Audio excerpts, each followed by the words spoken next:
Hello dear students, laws of motion friction IIT JEE और NEET के लिए question. अब 40 kg slab rest on frictionless floor. ये आपका फ्रिक्शनलेस फ्लोर है और ये स्लैब बता रहा है इसको, ठीक। और 10 kg ब्लॉक, इसको ब्लॉक कह रहे हैं और ये 10 kg का है और ये 40 kg का है। ये फ्रिक्शनलेस स्लैब सरफेस है, ठीक।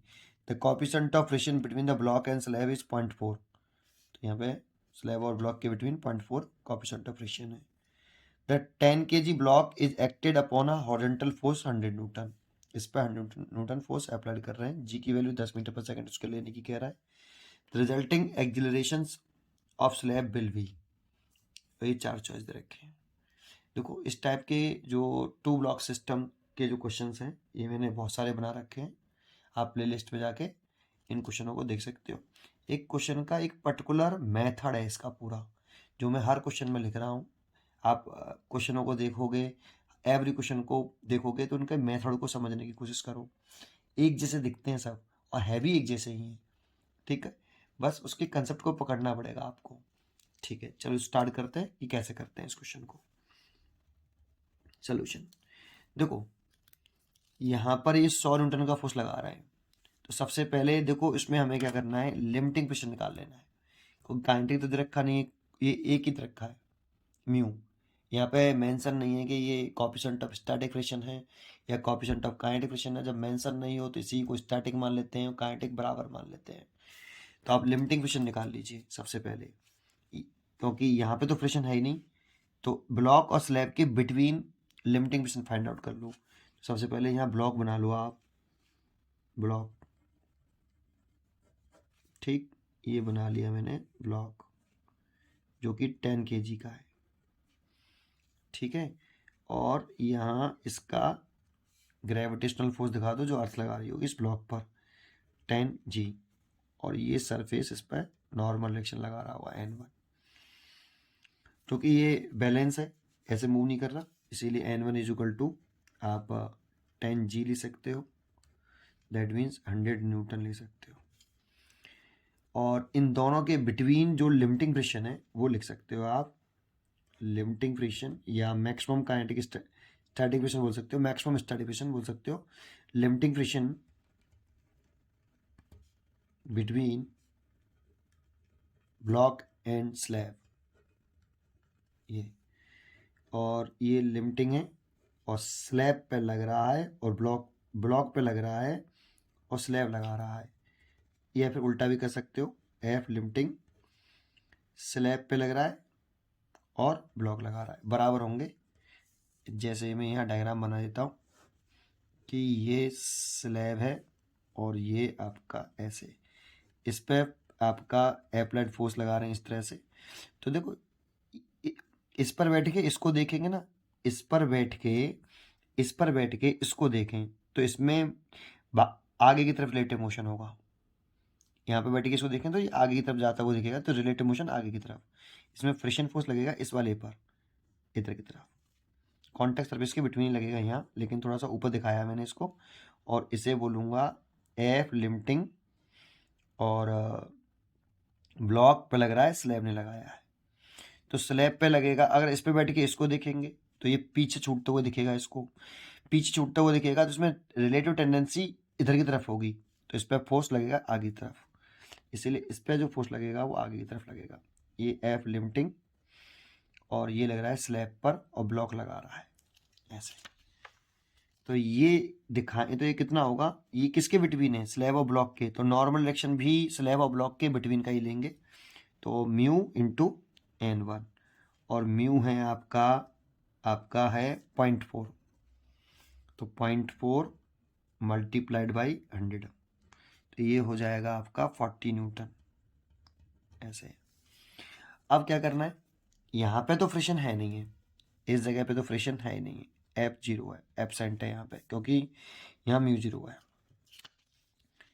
चलिए ये वाली बात भी हो गई। अब क्या करें, अब जो ब्लॉक केवल फ्रिक्शन से चल सकता है उस ब्लॉक का मैक्सिमम एक्जेशन फाइंड आउट कर रहे हैं। सबसे पहले हम क्या करने वाले हैं वो बता देता हूँ पूरा। हम ये चेक करना चाहते हैं कि ये दोनों ब्लॉक ये वाला ब्लॉक और स्लैब कितने मैक्सिमम फोर्स तक साथ साथ चलेंगे। तो मैक्सिमम फोर्स निकालना चाहते हैं जहां तक ये दोनों ब्लॉक साथ साथ चलेंगे, तभी मालूम पड़ेगा कि ये साथ साथ चलेंगे तो इनका एक्जिलरेशन दोनों का सेम होगा। अगर अलग अलग चले तो दोनों का एक्शन अलग अलग हो जाएगा। तो पहले हमें पता करना पड़ेगा कितने मैक्सिमम फोर्स तक साथ साथ चलेंगे। तो वो फाइंड आउट करने के लिए हमें क्या करना होता है, जो ब्लॉक केवल फ्रिक्शन से चलता है उसका मैक्सिमम एक्शन निकाल लेते हैं, फिर पूरे सिस्टम को उसी मैक्सिमम एक्शन से चलाते हैं, पूरे सिस्टम को चलाते हैं उसी मैक्सिमम एक्शन से, जिससे क्या होता है उस पर मैक्सिमम फोर्स की वैल्यू फाइंड आउट हो जाती है। तो देखो मैं लिख के दिखाता हूँ आपको, इसका मतलब क्या है, मैं कितनी देर से जो बोल रहा हूँ उसको समझो। जो ब्लॉक केवल फ्रिक्शन से चल सकता है, फ्रिक्शन से ही चल सकता है, उस ब्लॉक का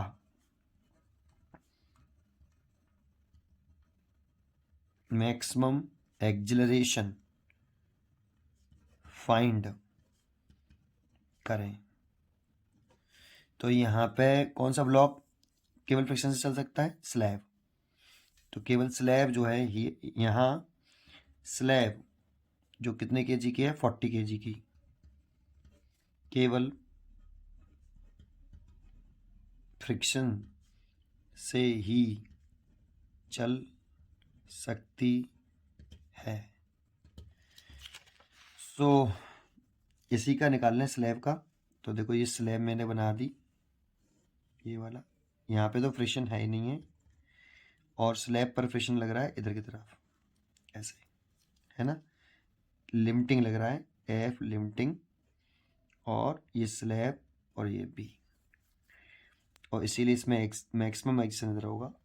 और मैक्सिमम क्या होगा, क्योंकि ये मैक्सिमम फ्रिक्शन है आपका, और ये स्लैब है 40 केजी की, और ये स्लैब है, ठीक। तो इस पे नेट फोर्स निकाल लो, नेट फोर्स ऑन स्लैब, वो लिख दो एफ एल स्लैब बी, और ये लिख लो 40 ए मैक्सिमम, और ये आया एफ एल, ये भी 40 है, तो ए मैक्सिमम आया कितना, 1 मीटर पर सेकेंड स्क्वायर। अभी डिसाइड मत कर लेना, बहुत से आंसर कह देते हैं 1 मीटर पर सेकेंड स्क्वायर, ये भी डिसाइडेड नहीं है बेटा कि आंसर हो गया, क्योंकि अभी यही मालूम ही नहीं है कि दोनों ब्लॉक साथ साथ चलेंगे या अलग अलग चलेंगे, ये बात हमें नहीं मालूम अभी। इसीलिए आंसर मत कहना है इसको, या आप आंसर कह रहे हो 1 मीटर पर सेकेंड स्क्वायर आंसर हो गया, ये सही आंसर नहीं है, ये पॉइंट बिल्कुल इनकम्प्लीट है अभी। पहले आप क्या करो, अब दोनों ब्लॉकों को, दोनों ब्लॉक प्लस स्लैब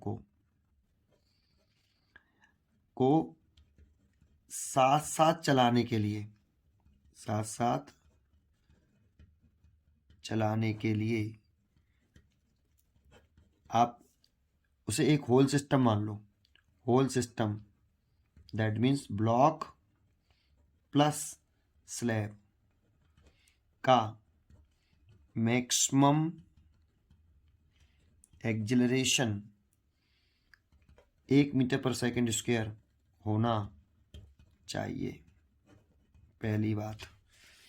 और साथ साथ चलाने के लिए लाइन लिखी, फिर आगे लिखते हैं, इसमें कागज ले लूँ एक है ना।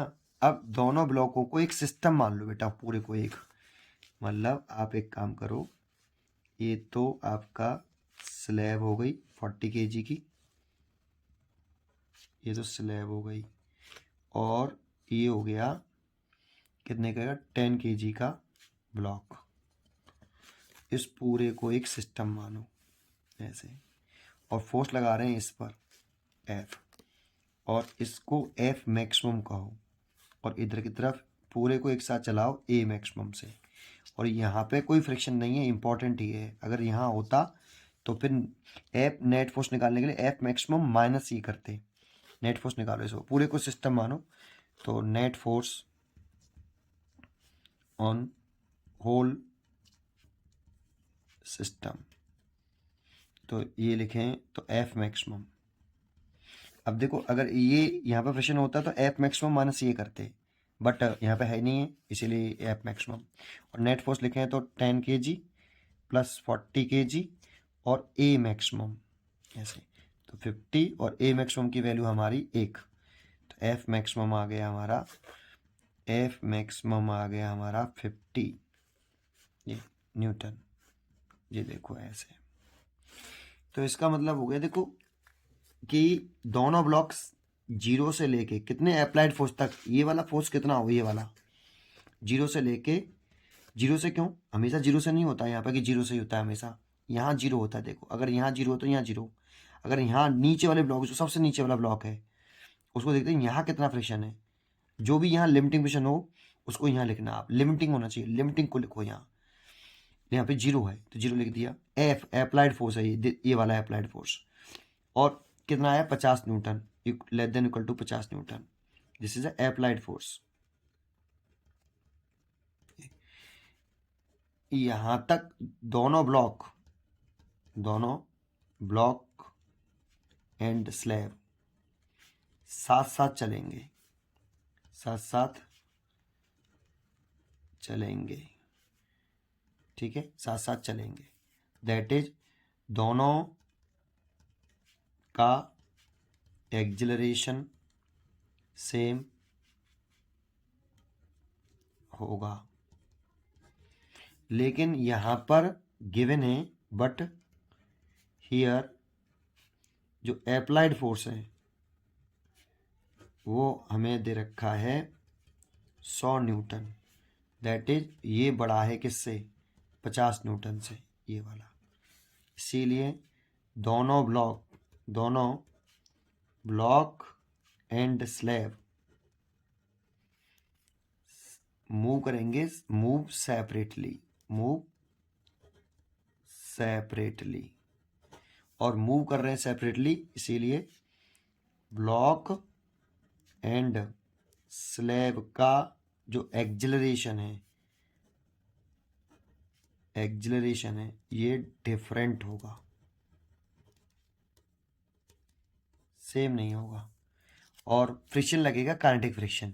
लेकिन यहाँ पर मेंशन ही नहीं है कि static coefficient of static friction भी 0.4 है और काइनेटिक भी यही मानना पड़ेगा, तो मेंशन नहीं है, तो काइनेटिक फ्रिक्शन होगा वैसे। तो क्या लिखना है आपको, किसका एक्शन निकालना है, स्लैब का।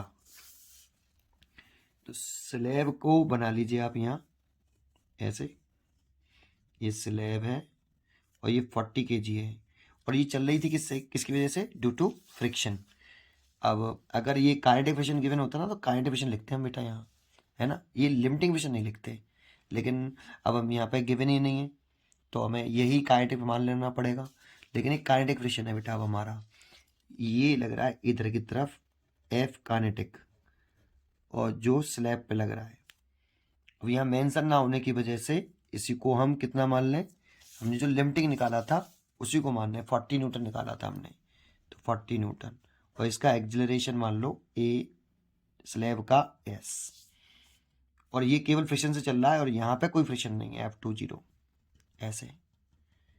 तो इसीलिए नेट फोर्स देखें तो नेट फोर्स ऑन स्लैब इस वाले केस में, तो ये एफ के स्लैब और नेट फोर्स है 40 ए स्लैब इज इक्वल टू, ये कितना है 40, तो ए स्लैब आ गया 1 मीटर पर सेकंड स्क्वायर, ये देखो। लेकिन अगर हम आपको किसका निकालना होता, ब्लॉक का निकालना होता, जो कितने केजी का है, 10 केजी का, 10 केजी ये ब्लॉक है, और इस पे इधर लग रहा है आपका 100 न्यूटन, और इसमें एक्जिशन देखें तो ए ब्लॉक, और इसमें इधर की तरफ आएगा काइनेटिक फ्रिक्शन एफ के, और ये आएगा ब्लॉक एस, ये 40 न्यूटन ही होगा क्योंकि काइनेटिक फ्रिक्शन होगा, बट अगर म्यू की तरफ का तो इसकी वैल्यू बदल जाती है बेटा, लेकिन गिवन है नहीं तो यही मानेंगे, फिर हम क्या करें, है ना। तो नेट फोर्स लिख सकते हो आप इस पर, नेट फोर्स ऑन ब्लॉक, तो ये हो गया आपका 100 माइनस के 40, और ये हो गया 10 ए बी, तो 10 A B is equal to 60, तो A B is equal to 6 metre per second square. लेकिन हमसे जो पूछा गया है क्वेश्चन में वो एक्जिलरेशन पूछा गया है केवल किसका, स्लैब का, इसीलिए आंसर हो गया स्लैब का ये एक्जिलरेशन ऑफ स्लैब, ये 1 मीटर पर सेकंड स्क्वायर, ये मैंने कंप्लीट किया है आपका, है ना। ऐसे करना चाहिए पूरा, ऐसा नहीं कि यहीं पर आप मैक्सिमम एक्सेशन को ही 1 metre per second square answer, ऐसा नहीं। ठीक, पढ़ते रहिए और खुश रहिए। अगर आपको ये ब्लॉक 2 ब्लॉक सिस्टम्स के ऐसे बहुत सारे क्वेश्चन देखने हैं तो आप प्ले लिस्ट में जाके मेरे इन क्वेश्चनों को देख सकते हैं। अगर आपको वीडियो अच्छी लगी हो तो प्लीज़ लाइक ज़रूर करें। पढ़ते रहिए और खुश रहिए।